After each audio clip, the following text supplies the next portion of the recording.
the poultry industry and indicate. Now, poultry farmers in the Ashanti region are intensifying calls for the government to ban the export of grains and provide incentives for local production to prevent their businesses from collapsing. The farmers highlighted the high cost of production as a major challenge hindering the progress of the poultry industry and indicated that if no measures are put in place, they will soon run out of business. Channel 1 News' Ashanti regional correspondent Doris Lonta has more in this report. The cost of production in Ghana has been a major concern among businesses. While some lament excessive importation and increased demand for foreign goods, others regret the exportation of the few and insufficient locally produced raw materials needed for production. Poultry farmers in Ghana have heightened calls on the government to provide tax incentives to poultry farmers as the industry struggles to meet the growing needs of Ghanaians. Chairman of the Ashanti Regional Poultry Farmers Association, Dr. Boris Bedu, has called on the government to invest in the cultivation of grains and ban the exportation of the existing ones, since it is not enough to feed local industries. At this moment, I would say a ban on exportation of grains. Yeah, it's not about the idea, so at least it will help us to maintain certain prices.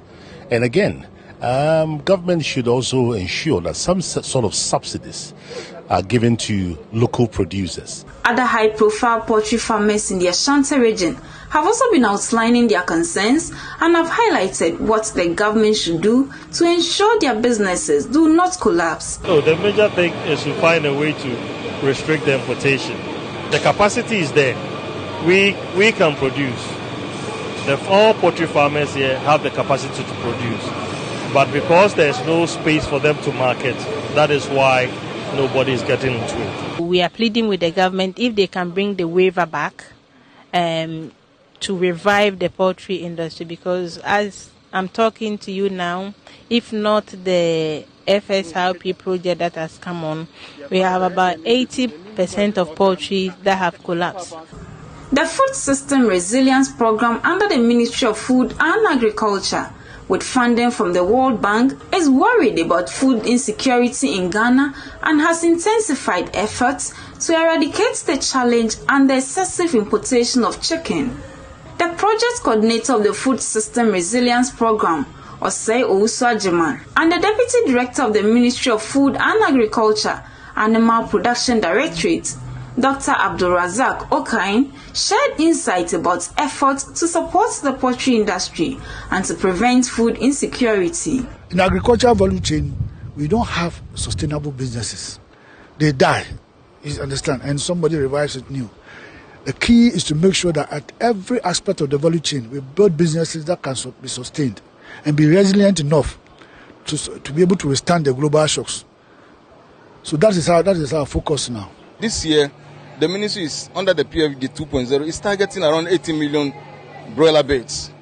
Now the FSRP, we're working with the farmers, is producing a part of this 18 million. So they are producing just 2 million of these birds, the broiler birds.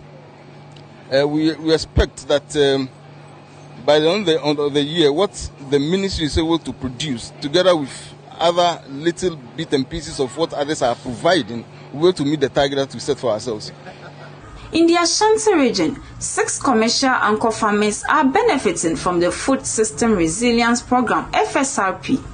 Out of the 6 farms, 3 farms including Rockland Farms, Boris B and Dako Farms received delivery of 130,000-day-old chicks in the first week of June, which are now matured and being processed for the market.